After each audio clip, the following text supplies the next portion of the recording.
জুলাই গণ অভ্যুত্থানে সংঘটিত মানবতা বিরোধী অপরাধ মামলায় সাবেক প্রধানমন্ত্রী শেখ হাসিনা ফাঁসির আদেশ দিয়েছেন আন্তর্জাতিক অপরাধ ট্রাইব্যুনাল। দুপুরে বিচারপতি মোহাম্মদ গোলাম মর্তুজা মজুমদারের নেতৃত্বাধীন ৩ সদস্যের আন্তর্জাতিক অপরাধ ট্রাইব্যুনাল ১ এই আদেশ দেন। আগামী ১৭ নভেম্বর শেখ হাসিনার ফাঁসির আদেশ দিয়েছেন আদালত। এ বিষয়ে ট্রাইব্যুনালে ব্রিফ করছেন প্রসিকিউশন। সরাসরি যাচ্ছি সেখানে। সেই মামলাটি হচ্ছে শেখ হাসিনা বিরুদ্ধে।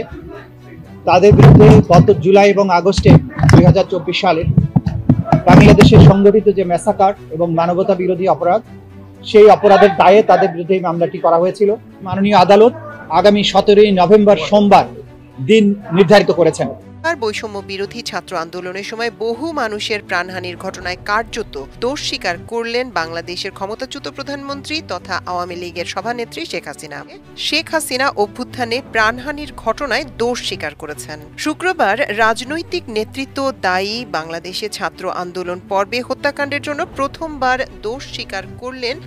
গণ অভ্যুত্থানে দমন পীড়নের নির্দেশ দেয়া সহ নানা অপরাধের দায়ে দেশের আন্তর্জাতিক অপরাধ ট্রাইব্যুনাল আইসিটি বিচারের মুখোমুখি হয়েছেন শেখ হাসিনা। জুলাই অভ্যুত্থানে শেখ হাসিনার নির্দেশেই নিরস্ত্র ছাত্র জনতার উপর প্রাণঘাতী অস্ত্র ব্যবহার করা হয়েছে বলে আদালতে প্রমাণ হাজির করা হয়েছে। শেখ হাসিনার শাসনামলে এই পরিমাণ মানুষকে শেখ হাসিনা গুম, খুন এবং গণহত্যা করেছে যে শেখ হাসিনার বিরুদ্ধে এই পর্যন্ত প্রায় ৬০০ মামলা হয়েছে।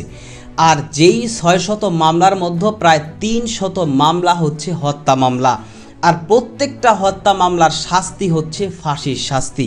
আর ইতিমধ্যেই শেখ হাসিনা এই গুম, খুন এবং গণহত্যা সহ মানবতা বিরোধী অপরাধের দায় স্বীকার করে সে নিজেই স্বীকারোক্তি দিয়েছে এবং চাঞ্চল্যকর কিছু তথ্য দিয়েছে, যে কারণে কিন্তু এদেশের সর্বস্তরের মানুষের একটাই দাবি যে শেখ হাসিনাকে জনসম্মুখে প্রকাশ্যে এবার ফাঁসি দিতে হবে। তো যেই কারণে এবার গণমানুষের দাবির প্রেক্ষিতেই আন্তর্জাতিক অপরাধ ট্রাইব্যুনালের পক্ষ থেকে শেখ হাসিনাকে সর্বোচ্চ শাস্তি মৃত্যুদণ্ড বা ফাঁসির রায় দিয়েছে আন্তর্জাতিক অপরাধ ট্রাইব্যুনাল এবং আগামী ১৭ নভেম্বর শেখ হাসিনার ফাঁসি হতে যাচ্ছে। দর্শক, এ বিষয়ের কিছু অংশ ভিডিওর শুরুতে শিরোনামে আপনারা দেখেছেন, বিস্তারিত দেখবেন পুরো ভিডিও জুড়ে।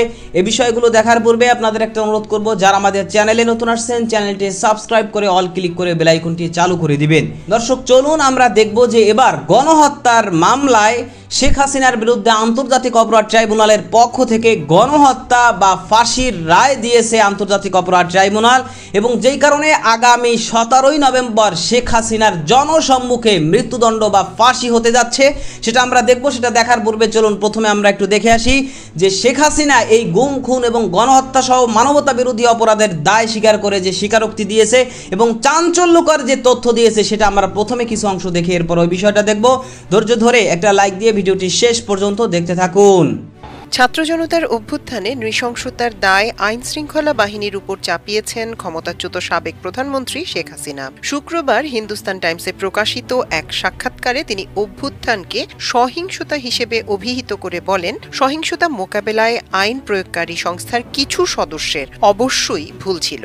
গত বৃহস্পতিবার ভারতের একাধিক সংবাদ মাধ্যমে সাক্ষাৎকার দেন হাসিনা। হিন্দুস্তান টাইমসের পাশাপাশি দ্য ইন্ডিয়ান এক্সপ্রেস ও আনন্দবাজারও শেখ হাসিনার সাক্ষাৎকার প্রকাশ করেছে। এসব সংবাদ মাধ্যম দাবি করেছে যে ইমেইলের মাধ্যমে হাসিনা তাদের প্রশ্নের জবাব দিয়েছেন। যদিও ঠিক কোন প্রক্রিয়ায় হাসিনার সঙ্গে যোগাযোগের ইমেইল সংগ্রহ করা হয়েছে তা নিশ্চিত করেনি এসব সংবাদ মাধ্যম।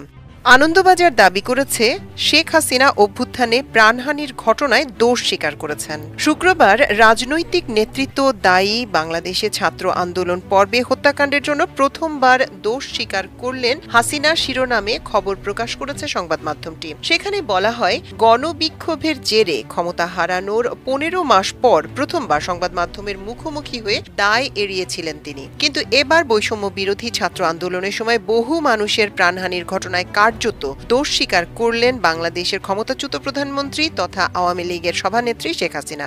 গণ অভ্যুত্থানে দমন পীড়নের নির্দেশ দেয়া সহ নানা অপরাধের দায়ে দেশের আন্তর্জাতিক অপরাধ ট্রাইব্যুনাল আইসিটি বিচারের মুখোমুখি হয়েছেন শেখ হাসিনা। এ মাসেই তার বিরুদ্ধে রায় আসতে পারে। জুলাই অভ্যুত্থানে শেখ হাসিনার নির্দেশেই নিরস্ত্র ছাত্র জনতার উপর প্রাণঘাতী অস্ত্র ব্যবহার করা হয়েছে বলে আদালতে প্রমাণ হাজির করা হয়েছে।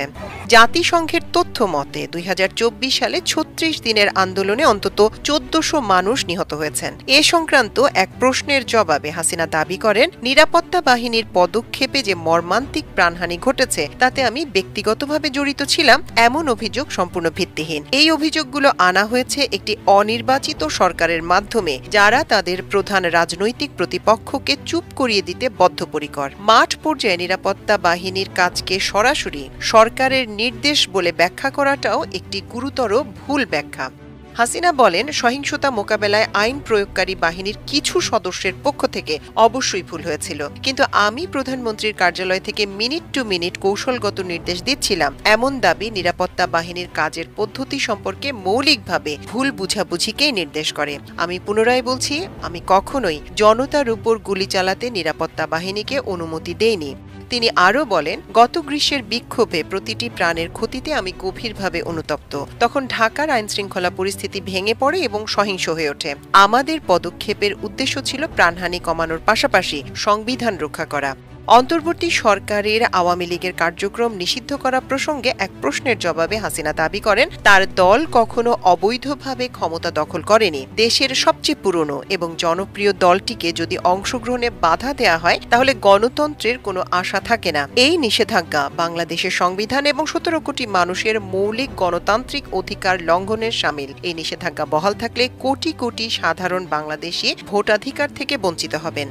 একই প্রসঙ্গে হাসিনা আরও বলেন, যদি জনগণ তাদের পছন্দের দলকে ভোট দিতে না পারেন তাহলে তারা কেউই ভোট দিতে যাবেন না। ফলে জনগণের প্রকৃত সম্মতির ভিত্তিতে সরকার গঠনের সুযোগ হারাবে বাংলাদেশ, যা হবে এক মর্মান্তিক ঘটনা। আওয়ামী লীগের নিষেধাজ্ঞার বিষয়টি আইনগত ও কূটনৈতিকভাবে মোকাবেলার কথা জানান শেখ হাসিনা।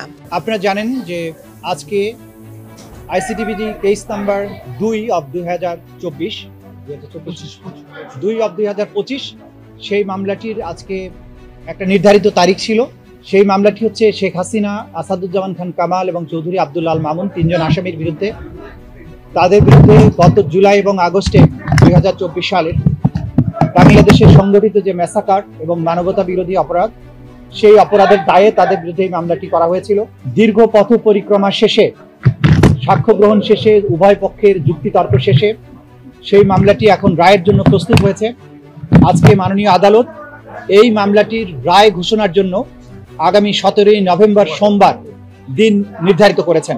ইনশাল্লাহ আগামী 17 নভেম্বর সোমবার এই মামলাটির রায় ঘোষিত হবে।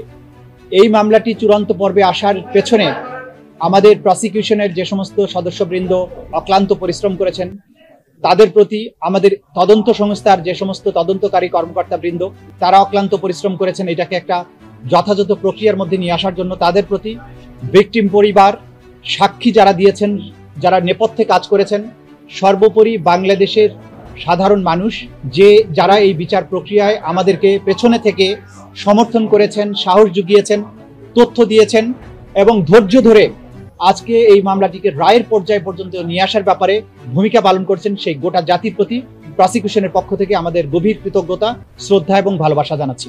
আমরা অঙ্গীকার করেছিলাম যে যারাই বাংলাদেশে যত শক্তিশালী হোক না কেন, যদি কেউ অপরাধ করে, মানবতা বিরোধী অপরাধ করে, তাদেরকে সঠিক পন্থায় বিচারের মুখোমুখি করা হবে এবং তাদের আইন অনুযায়ী যে প্রাপ্য সেটা তাদেরকে বুঝিয়ে দেওয়া হবে। সেই প্রক্রিয়ায় আমরা একটা দীর্ঘ যাত্রা শেষ করেছি। আমরা এখন চূড়ান্ত পর্বে উপনীত হয়েছি।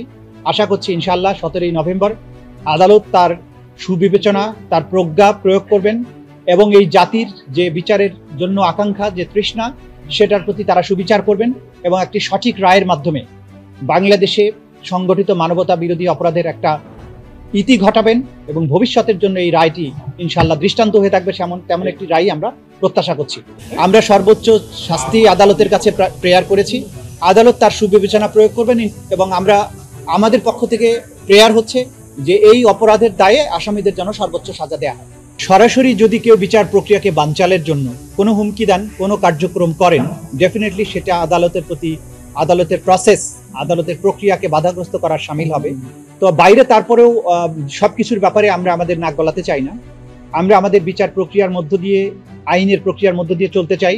দেশে সরকার আছে, রাষ্ট্র আছে, জনগণ আছেন, তারা সবকিছু ভালো বোঝেন এবং যারা উস্কানি দেবেন, যারা সন্ত্রাস করার চেষ্টা করবেন, সেই ব্যাপারে আইন অনুযায়ী রাষ্ট্রের পক্ষ থেকে পদক্ষেপ গ্রহণ করা হচ্ছে, ভবিষ্যতেও হবে।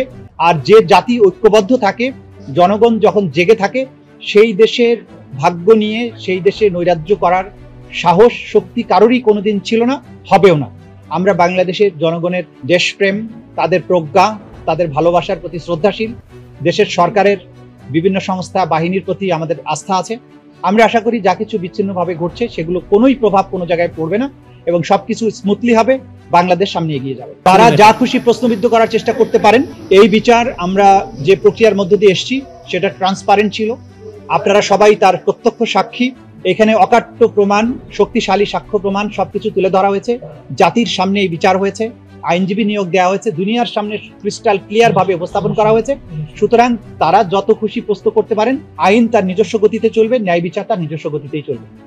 শেখ হাসিনা তার শাসনামলে বাংলাদেশের শুধুমাত্র আওয়ামী লীগ দল যারা করেছিল, সেই আওয়ামী লীগ দল ছাড়া ভিন্ন যেই রাজনৈতিক দল যেই করুক না কেন, তো তাদের উপর দমন পীড়ন, তাদের উপর জুলুম নির্যাতন, গুম খুন, গণহত্যা, মানবতা বিরোধী অপরাধ একের পর এক করেছে। এবং যখনই শেখ হাসিনাকে বাংলাদেশের পক্ষ থেকে, কোনো রাজনৈতিক দলের পক্ষ থেকে শেখ হাসিনাকে কিছু বলা হয়েছে, তখন কিন্তু তাদের বিরুদ্ধেও দমন পীড়ন শেখ হাসিনা করেছে।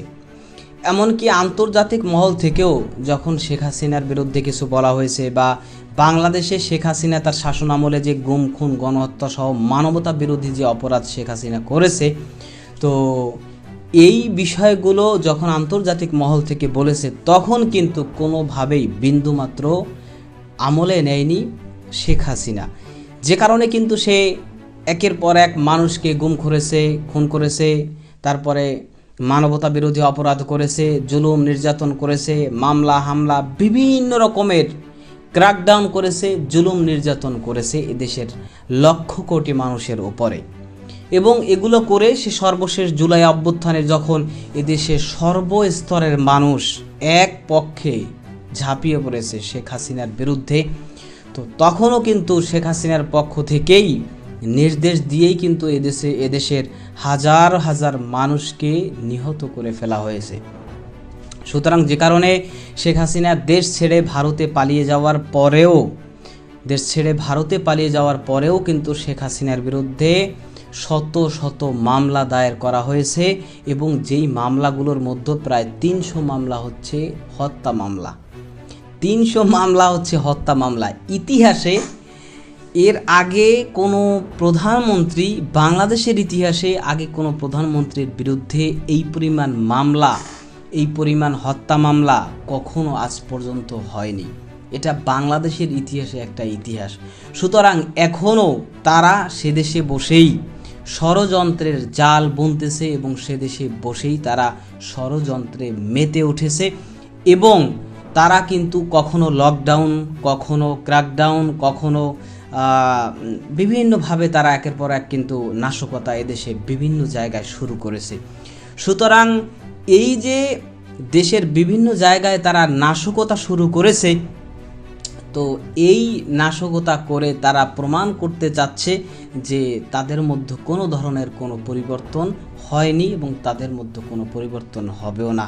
সুতরাং সে কারণেই কিন্তু এদেশের সর্বস্তরের মানুষের একটাই দাবি যে শেখ হাসিনাকে জনসম্মুখে প্রকাশ্যে বিচার করতে হবে। সে বিচার আমরা দেখব। ইতিমধ্যেই যেহেতু শেখ হাসিনার দায় স্বীকার করে স্বীকারোক্তি দিয়েছে, তো সেহেতু শেখ হাসিনাকে যেভাবে হোক ভারত থেকে গ্রেফতার করে বাংলাদেশে এনে জনসম্মুখে বিচারের মুখোমুখি করা হবে। এটাই এদেশের মানুষের দাবি। আপনিও এই দাবির সাথে একমত পোষণ করেন কিনা সেটা কমেন্ট সেকশনে জানাতে পারেন। ভালো থাকবেন, সুস্থ থাকবেন। দেখা হবে নতুন কোনো ভিডিওতে, কথা হবে নতুন কোনো বিষয়। আজকে পর্যন্তই। আসসালামু আলাইকুম ওয়া রাহমাতুল্লাহ।